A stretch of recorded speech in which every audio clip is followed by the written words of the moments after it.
ஹரே கிருஷ்ணா. பாண்டவ நிர்ஜல ஏகாதசியோட கதை. பீமன் விரதம் இருந்ததுனால இதுக்கு பீமசன் ஏகாதசி அப்படின்னு இன்னொரு பேரும் உண்டு.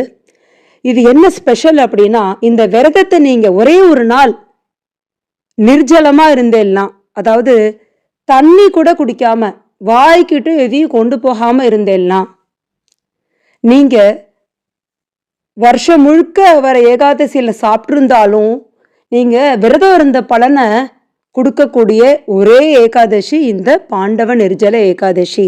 ஸோ இந்த ஒரே ஒரு ஏகாதசியை நீங்க கொஞ்சம் சீரியஸா இருந்தேன்னா, நீங்க இந்த வருஷம் முழுக்க வர எல்லா ஏகாதசியும் இருந்த பலன் கிடைக்கும்.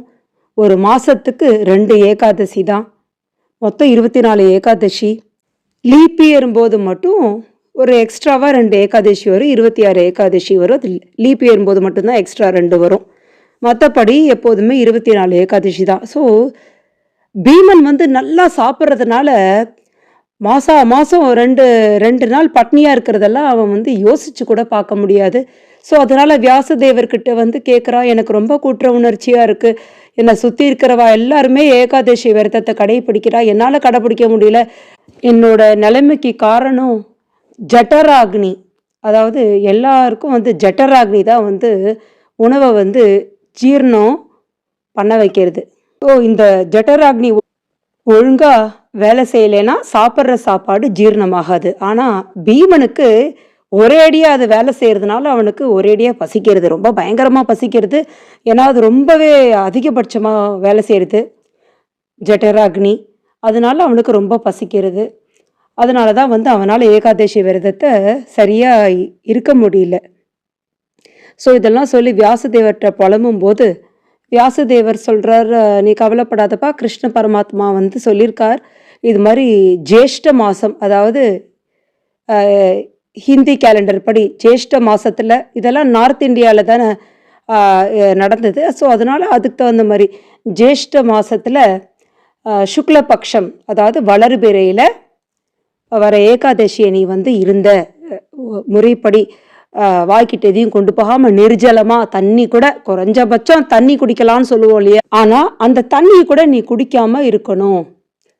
அது மாதிரி நீ ஸ்ட்ரிக்டாக விரதத்தை கடைப்பிடிச்சி நைட்டும் கண் விழிக்கணும், இரவில் கண் விழித்து பகவானை தியானம் பண்ணிட்டு இருந்த அப்படின்னா உனக்கு வருஷம் முழுக்க நீ ஏகாதசி விரதத்தை அனுஷ்டிச்ச பலனை பகவான் கொடுப்பார் அப்படின்னு சொல்லி இந்த கதையை சொல்கிறார்.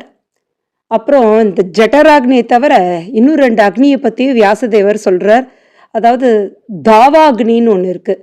தாவாக்னிங்கிறது காட்டு தீ எல்லாம் பரவுறது இல்லையா, ஃபாரஸ்ட் ஃபயர், அதாவது உட்டு மரக்கட்டை உள்ளேருந்து தீ பரவுறது இல்லையா, அதுதான் தாவாக்னி. அக்னி ஒளிஞ்சின்னு இருக்கு, அது ஃபிக்ஷன் மூலயமா பரவுறது, அது தாவாக்னி. இன்னொரு அக்னி இருக்கு, அதுக்கு பேர் வாடவாக்னி. வாடவாக்னி கடலுக்கு அடியில் ஒளிஞ்சின்னு இருக்கான். அது கடைசியாக பிரளயத்தும் போது வெளியில் வருமா. அதுக்கு உதாரணமாக வல்கேனோம் போலையா ஆங்கிலத்தில், தமிழ் அதுக்கு எரிமலை. ஸோ அந்த எரிமலையில் இருக்கிற அக்னி வாடவாக்னிக்கு ஒரு உதாரணமாக சொல்லலாமே தவிர அது வாடவாக்னி கிடையாது. வாடவாக்னிங்கிறது கடலுக்கு அடியில் ஒளிஞ்சுன்னு இருக்கா, அது பிற்காலத்தில் வெளியில் வருமா. ஸோ இப்படி சொல்லி முடிக்கிறார். யாரெல்லாம் இந்த விரதத்தை கடைபிடிக்கிறாளோ அவளுடைய எல்லா பாவமும் ஒரு க்ஷணத்தில் நஷ்டமாயிடுமா.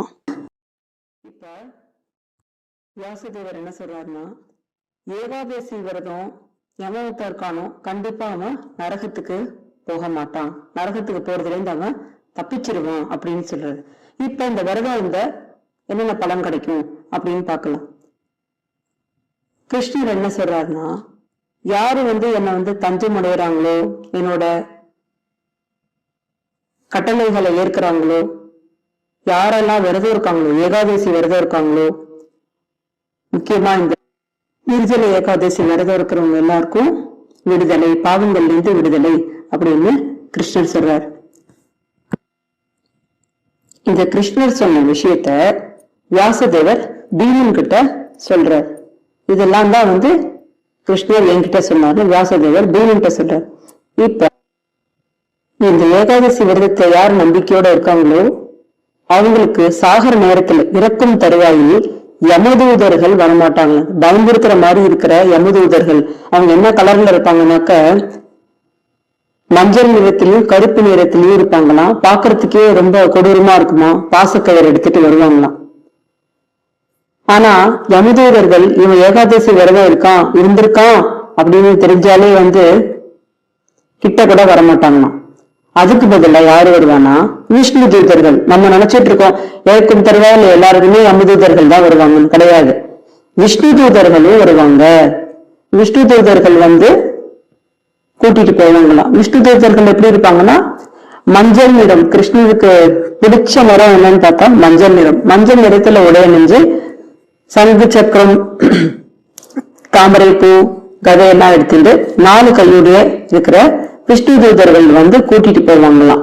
வைகுண்ட லோகத்துக்கோ இல்ல கோலோகத்துக்கோ கூட்டிட்டு போவாங்களாம். இதுதான் இந்த ஏகாதசியோட சிறப்பு.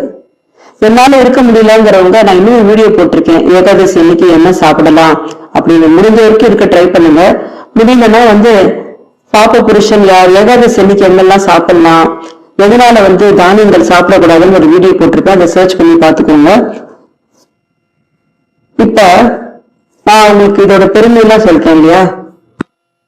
வியாசதேவர் நிற்காம இன்னும் என்ன சொல்றாருன்னா, மேல்மலை அளவுக்கு பாவங்கள் யாராவது செஞ்சு குமிச்சு வச்சிருந்தா கூட அந்த பாவம் எல்லாம் ஒண்ணும் இல்லாத ஆயிடுமா. இந்த ஏகாதசியோட சிறப்பு என்ன, தண்ணிய தானமா கொடுக்கறது ஒரு நாளைக்கு 1 கோடி தடவை தங்கத்தை தானமா கொடுக்கறதுக்கு சமமா. கிருஷ்ணர் வியாசதேவர்கிட்ட என்ன சொல்லியிருக்காருன்னா, இந்த ஏகாதசி அன்னைக்கு தண்ணியும் பசுவும் தானமா கொடுக்கணும். நான் இங்க பசுமாட்டுக்கு நான் எங்க போவேன் அப்படின்னா, தண்ணிய இங்க ஒரு தகுதியுள்ள பிராமணனுக்கு தானமா கொடுக்கணும் கிருஷ்ணர் சொல்றார். நிறை குடம் நிறைய தண்ணி கொடுக்கணுமா. தண்ணி கொடுக்கணும்னு தான் சொல்லியிருக்கா. அவங்கள குடிக்கணும்னு நம்ம ஃபோர்ஸ் பண்ணக்கூடாது. ஏன்னா அவளும் விரதம் இருந்தா அவங்க கெடுத்த பாவம் நமக்கு தான் சேரும். தண்ணிய தானமா கொடுக்கணும், அவ்வளவுதான். ஏகாதசி அன்னைக்கு யாரு தானியம் சாப்பிடறானோ அவன் நாயோட மலத்தை சாப்பிடறதுக்கு சமம் அப்படின்னு சாஸ்திரத்துல சொல்லியிருக்கு. நீங்க வேணா போய் ரெஃபர் பண்ணிக்கோங்க, யார வேணா கேட்டுக்கோங்க. இப்படிதான் சொல்லியிருக்கு. நம்ம அட்லீஸ்ட் தானியத்தை மட்டும் அவாய்ட் பண்ணலாம். அதுக்குதான் நீங்க அந்த இன்னொரு வீடியோ போட்டிருப்ப, அதை போய் பாருங்க என்ன சாப்பிடலாம் அப்படின்னு சொல்லிட்டு. தயவு செய்து அரிசி கோதுமை அப்படிங்கிற தானியத்தெல்லாம் தயவு செய்து அவாய்ட் பண்ணிடுங்க. பஞ்ச மகா பாபங்கள் பண்ணியிருந்தா கூட அது கூட பொசுங்கி போயிடுமா. அடுத்த நாள் துவாதசி அன்னைக்கு யாருக்காவது அன்னதானமோ இல்ல காசோ கொடுத்து இல்ல ஸ்வீட்ஸ் ஏதாவது இனிப்பு பண்டங்கள்லாம் பிராமணர்களுக்கு மற்றும் மற்றவங்களுக்கும் கொடுக்கணும். அப்படி கொடுத்தா கிருஷ்ணர் ரொம்ப சந்தோஷப்படுவாராம். இறக்கும் தருவாயில அவங்களுக்கு விமானம் வருமா, அதாவது ஸ்பிரிச்சுவல் ஏர்பிளேன். நம்ம புஷ்பக விமானம் அப்படின்லாம் சொல்றோம் இல்லையா, அந்த புராணங்கள் இருக்கிற அது மாதிரி ஒரு விமானம் கூட்டிட்டு போகுமா. யமதூதர்கள் வரமாட்டாங்களாம். அப்படிதான் இதுல சொல்லியிருக்கு. இது எந்த புராணத்துல இப்படி இருக்கு? புராணங்கிறீங்கன்னா பிரம்ம வைவர்த்த புராணத்துல இதுக்கு பீமசேன நிர்ஜல ஏகாதசி இல்ல பாண்டவ நிர்ஜல ஏகாதசி, இதுக்கு இன்னொரு பேரு உண்டு, ஜேஷ்ட சுக்ல ஏகாதசி. இது ஹிந்தி மந்த்துக்கு பேரு ஜேஷ்டா. 4 மாசங்கிறது ஹிந்தியில ஜேஷ்டா. சோ இதுதான் பிரம்ம வைவர்த்த புராணத்துல இருக்கிற கதை. இது வியாசர் பீமதேவனுக்கு சொல்றாரு. பீமதேவன் இருக்கான், இந்த வருத்தத்தை இல்லாம இல்ல, அவன் இருக்கான். சோ நீங்க இருப்பீங்கன்னு. ஏகாதசியோட தேதியை நான் இந்த வீடியோவோட டைட்டில்ல போட்டிருக்கேன், பார்த்துக்கோங்க. வீடியோவை முடிச்சுக்கிறேன். ஹரே கிருஷ்ணா.